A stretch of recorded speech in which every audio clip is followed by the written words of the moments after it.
আসসালামু আলাইকুম, সবাইকে স্বাগত জানাচ্ছি। আমি মোহাম্মদ সাখাওয়াত হোসেন। আজকে আমরা ৩য় শ্রেণীর প্রাথমিক গণিত বিষয়ের একটি ভিডিও ক্লাস দেখব।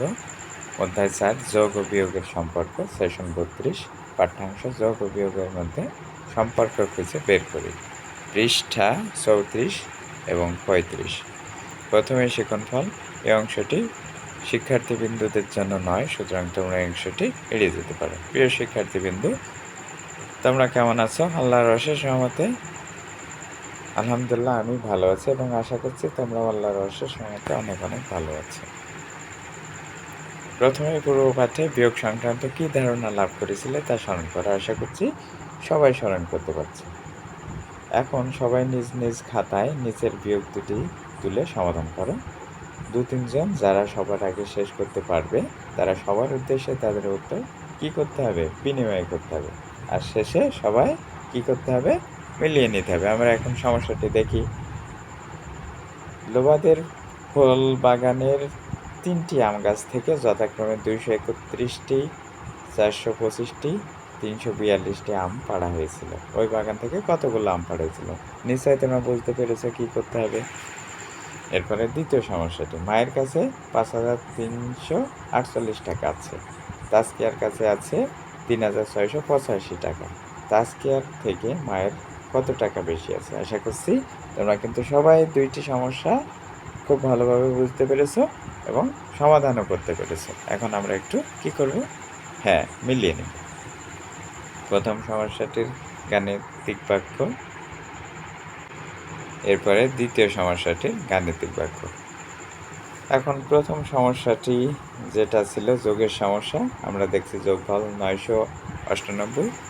দ্বিতীয় যে সমস্যাটি ছিল সেটা ছিল বিয়োগের সমস্যা, আমরা বিয়োগফল দেখছি ১৬৬৩। সবাইকে ধন্যবাদ, আশা করছি সবাই মিলিয়ে নিতে পেরেছে। পাঠ্যপুস্তকের ৩৪ পৃষ্ঠার মূল প্রশ্ন, যোগ ও বিয়োগের মধ্যে কোনো সম্পর্ক আছে কি? চিন্তা করে স্বাধীনভাবে মতামত দিতে হবে। আশা করছি সবাই খুব ভালোভাবে বুঝতে পেরেছ এবং সবাই স্বাধীনভাবে মতামত দিতে পারবে। এখন স্ক্রিনের দিকে তাকাও। আমাদের কিছু আপেল ছিল, তা থেকে ৬টি আপেল বিক্রি করে দেওয়া, এখন ৮টি আপেল আছে। প্রথমে আমাদের কাছে কয়টি আপেল ছিল? নিশ্চয়ই সবাই বুঝতে পেরেছ। ৬টি আপেল বিক্রি করা হয়েছে, এখন কয়টি আপেল আছে? ৮টি। তাহলে প্রথমে কয়টি ছিল? যেগুলো বিক্রি করেছে এবং যেগুলো আছে, এই আপেলগুলো এক জায়গায় করলে আমরা কিন্তু বুঝতে পারবো আমাদের কাছে কয়টি আপেল ছিল। আশা করছি সবাই বুঝতে পেরেছে কী করতে হবে। ৬টি আপেল বিক্রি করার পর যদি আমাদের কাছে আর কোনো আপেল না থাকে, তাহলে প্রথমে আমাদের কাছে কয়টি আপেল ছিল? আমাদের কাছে ৬টি আপেল ছিল, ৬টাই বিক্রি করে দিলাম। তাহলে কি কোনো আপেল আমাদের কাছে থাকবে? তাহলে বলো তো কয়টি আপেল আমাদের কাছে ছিল? একদমই ঠিক বলেছ, ৬টি আপেল ছিল। ৬টি আপেল বিক্রি করার পর যদি আমাদের কাছে ১টি আপেল থাকে, তাহলে প্রথমে আমাদের কাছে কয়টি আপেল ছিল? আমরা যে কয়টি আপেল বিক্রি করেছি এবং যে কয়টি আপেল আমাদের কাছে আছে, এই ২ আপেল যদি এক জায়গায় করি তাহলে কিন্তু আমাদের কাছে মোট কয়টি আপেল ছিল আমরা কিন্তু জেনে যাব। আশা করছি তোমরা সবাই বুঝতে পেরেছ। সবাইকে ধন্যবাদ। সমস্যাটি সমাধান করতে হলে আমাদের কি করতে হবে? সবাই স্বাধীনভাবে মতামত দিতে হবে। আশা করছি সবাই কিন্তু বুঝতে পেরেছে এবং সবাই স্বাধীনভাবে মতামত দিতে পারবে। আবারও সবাইকে ধন্যবাদ দিয়ে এগিয়ে যাচ্ছি। এখন খালি ঘরের সংখ্যাটি কি ৬-এর চেয়ে বড় হবে? নিশ্চয়ই বুঝতে পেরেছ, অবশ্যই বড় হবে। আমরা বড় সংখ্যা থেকে ছোট সংখ্যা বিয়োগ করতে পারি। খালি ঘরের সংখ্যাটি কি ৬-এর সমান হবে? নিশ্চয়ই না। যদি খালি ঘরের সংখ্যাটি ৬-এর সমান হতো তাহলে কিন্তু বিয়োগফল কত হতো? একদমই ঠিক বলেছে, ০ হতো। স্বাধীনভাবে চিন্তা করে বোর্ডে কতগুলো নমুনা স্ক্রিনে দেখানো নমুনার মতো। ৭ বিয়োগ ৬ = ১, ৮ বিয়োগ ৬ = ২, ১৪ বিয়োগ ৬ = ৮ উপস্থাপন করো। আশা করছি সবাই বুঝতে পেরেছ। পাশাপাশি বসা দুজন শিক্ষার্থী জোড়ায় আলোচনা করে নিম্নের কার্যাবলী সমাধান করতে হবে। ত্রিভুজের শীর্ষবিন্দুতে থাকা সংখ্যাগুলো দ্বারা নিচের খালি ঘরগুলো পূরণ করতে হবে যেন গাণিতিক বাক্যটি সঠিক হয়। আশা করছি সবাই বুঝতে পেরেছে। এখন আমরা একটু দেখব। 8 যোগ 6 সমান 14, 6 যোগ 8 সমান 14। এই দুইটি গেল যোগের সমস্যা। এখন আমরা যোগের গাণিতিক বাক্য দেখলাম, এখন আমরা বিয়োগের গাণিতিক বাক্য দেখব। 14 বিয়োগ 6, আমরা জানি বড় সংখ্যা থেকে ছোট সংখ্যা বিয়োগ করতে হয়। 14 বিয়োগ 6 সমান 8। এরপরে 14 বিয়োগ 8 সমান কত হবে? প্রিয় শিক্ষার্থীবৃন্দ, একদমই ঠিক বলেছ, 8। আশা করছি সবাই খুব ভালোভাবে বুঝতে পেরেছে। সবাইকে আবারও ধন্যবাদ। এখন বলো, বিয়োজন, বিয়োজ্য, বিয়োগফলের মধ্যে কি কোনো সম্পর্ক আছে? একদমই ঠিক বলেছে, নিশ্চয় আছে। আমরা একটু দেখে নেব। বিয়োজন বিয়োগ বিয়োজ্য সমান বিয়োগফল। আমরা যদি এখন বিয়োজন কত তা জানতে চাই, তাহলে আমাদের বিয়োগফল এবং বিয়োজ্য কি করতে হবে? যোগ করতে হবে। এরপর আমরা যদি বিয়োজ্য কত তা জানতে চাই, তাহলে বিয়োজন বিয়োগ বিয়োগফল। বিয়োজন থেকে কি করতে হবে? বিয়োগফল বিয়োগ করতে হবে। তাহলে আমরা বুঝতে পারলাম কি? একদমই ঠিক বলেছ, যোগ এবং বিয়োগের মধ্যে একটি সম্পর্ক কিন্তু আছে। পাঠ্যপুস্তকের 34 নম্বর পৃষ্ঠার 1 নম্বর অনুশীলনের 1 থেকে 4 নম্বর সমস্যা দলে আলোচনা করে খালি ঘরে পেন্সিল দিয়ে পূরণ করতে হবে।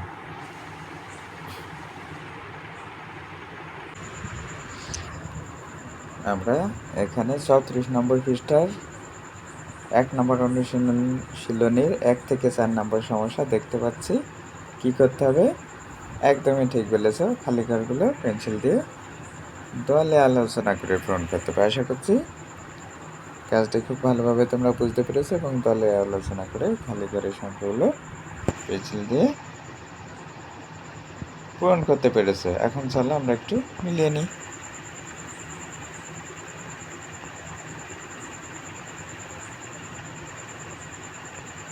আমরা কিন্তু 1 থেকে 4 নম্বর সমস্যার খালি ঘরের সংখ্যাগুলো পেয়ে গেছি।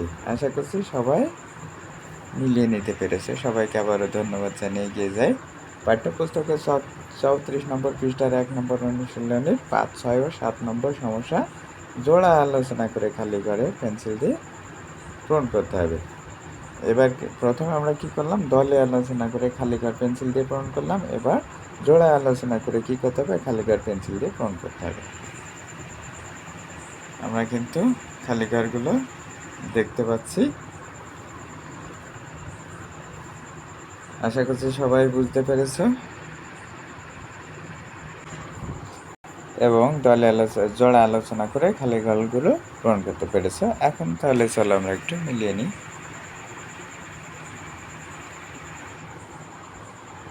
5 নম্বর সমস্যায় খালি ঘরের সংখ্যাটি হবে 55, 6 নম্বর সমস্যায় খালি ঘরের সংখ্যাটি হবে 32 এবং 7 নম্বর সমস্যায় খালি ঘরের সংখ্যাটি হবে 42। আশা করছি সবাই খুব সুন্দরভাবে মিলিয়ে নিতে পেরেছো। সবাইকে আবারও ধন্যবাদ। চলো আমরা দেখি পরে কি আছে। পাঠ্যপুস্তকের 34 নম্বর পৃষ্ঠার 1 নম্বর অনুশীলনের 8 ও 9 নম্বর সমস্যা সবাই নিজ নিজ খাতায় তুলে খালি করে পেন্সিল দিয়ে পূরণ করতে হবে। এবার আমরা 8 এবং 9 নম্বর সমস্যা যে খালি ঘর সেটা পেন্সিল দিয়ে পূরণ করব। আমরা এখানে 8 এবং 9 নম্বর সমস্যার দুটি দেখতে পাচ্ছি। আশা করছি সবাই সমস্যার দুটি সমাধান করে খালি ঘরের সংখ্যাটি বসাতে পেরেছে। চলো আমরা এখন একটু মিলিয়ে নিই। 8 নম্বর যে সমস্যা, সেই সমস্যাটির খালি ঘরের যে সংখ্যাটি হবে সেটা হবে 55। 9 নম্বরের যে সমস্যা, সেই সমস্যাটিতে খালি ঘরের যে সংখ্যাটি হবে সেটা হবে 22। আশা করছি সবাই মিলিয়ে নিতে পেরেছে। সবাইকে ধন্যবাদ জানিয়ে আমরা এগিয়ে যেতে চাই। পাঠ্যপুস্তকের 35 নম্বর পৃষ্ঠার 1 নম্বর সমস্যা। একটি ট্রেনে 1637 জন যাত্রী ছিল। একটি স্টেশনে 865 জন যাত্রী নেমে গেল এবং 730 জন নতুন যাত্রী উঠল। এখন ট্রেনটিতে কতজন যাত্রী আছে? সমস্যাটি মনোযোগ সহকারে পড়ো এবং বাম পাশের চারটি দেখো। সমস্যাটি কিভাবে সমাধান করা যায় তা নিয়ে চিন্তা করে স্বাধীনভাবে মতামত দাও। বাম পাশের চারটি কিন্তু আমরা দেখতে পাচ্ছি। আমরা কিন্তু জানি যে যাত্রীগুলো নেমে যায় সেগুলো কি করতে হবে আমাদের? একদমই ঠিক বলেছ, সেগুলো বিয়োগ হবে। যে যাত্রীগুলো নতুন উঠে যায় সেগুলো কি করতে হবে? যোগ করতে হবে। এখানে কিন্তু আমরা দেখতে পাচ্ছি এই যে এই অপশনটি দিয়ে কি বোঝানো হচ্ছে? এই যে টিক মার্ক দিয়ে এগুলো কিন্তু নেমে গেল, আর এই টিক মার্ক দিয়ে বোঝানো হচ্ছে এইগুলো নতুন যাত্রী এখানে আমাদের ট্রেনে উঠলো। আমরা ডান পাশে এই স্টেশনে যে ট্রেনের সিটটা এখানে সেটা দেখতে পাচ্ছি। আশা করছি সবাই বুঝতে পেরেছে কি করতে হবে এবং সমস্যাটির সমাধান কিভাবে করতে হবে সেটা জেনে গেছো। এখন প্রথমে আমরা কি করব? গাণিতিক বাক্য লিখব। যাত্রী নেমে গেলে গাণিতিক কাজ কি হবে? আমি একটু আগে বলেছি, গাণিতিক কাজ হবে বিয়োগ।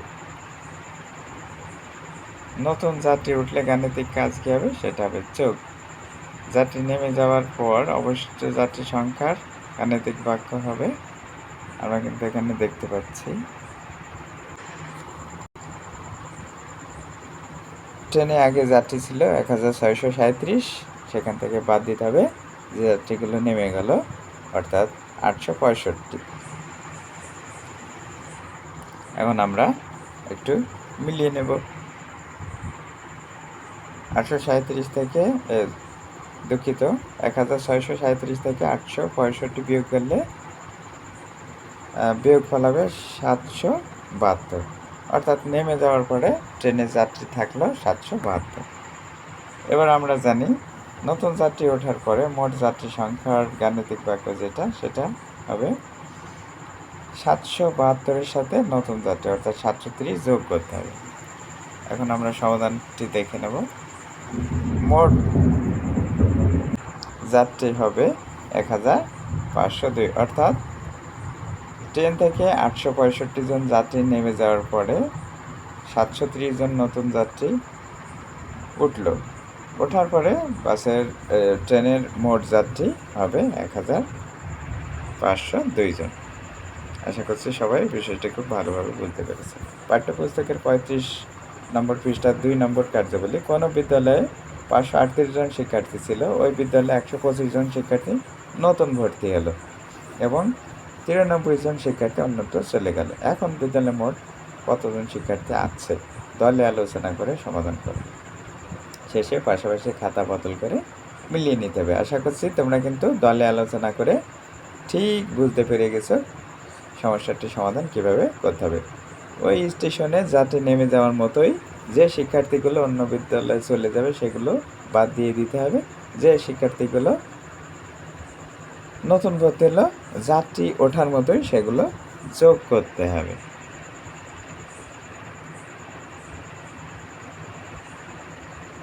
গাণিতিক বাক্য হবে নতুন শিক্ষার্থী যেগুলো ভর্তি হলো সেগুলো যোগ, অর্থাৎ 538 জন শিক্ষার্থীর সাথে যোগ হবে 125 জন শিক্ষার্থী নতুন শিক্ষার্থী ভর্তি হওয়ার পর।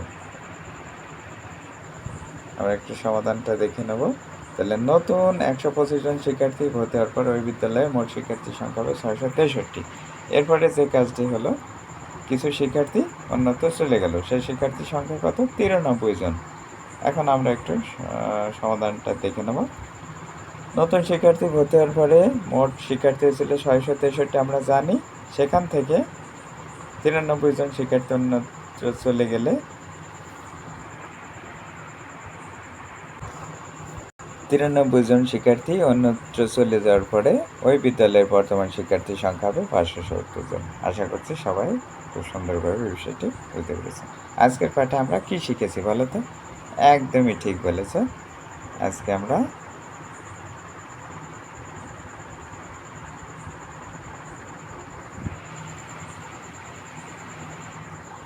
যোগ ও বিয়োগ সংক্রান্ত সমস্যা সমাধান করতে শিখেছি। পরবর্তী পাঠে আরও বড় এবং মজার বিষয় আলোচনা করব। দেখা হবে, কথা হবে পরবর্তী কোনো ভিডিও ক্লাসে। ততক্ষণ আল্লাহ সবাইকে ভালো রাখুক, সুস্থ রাখুক, সুন্দর রাখুক। আল্লাহ হাফেজ।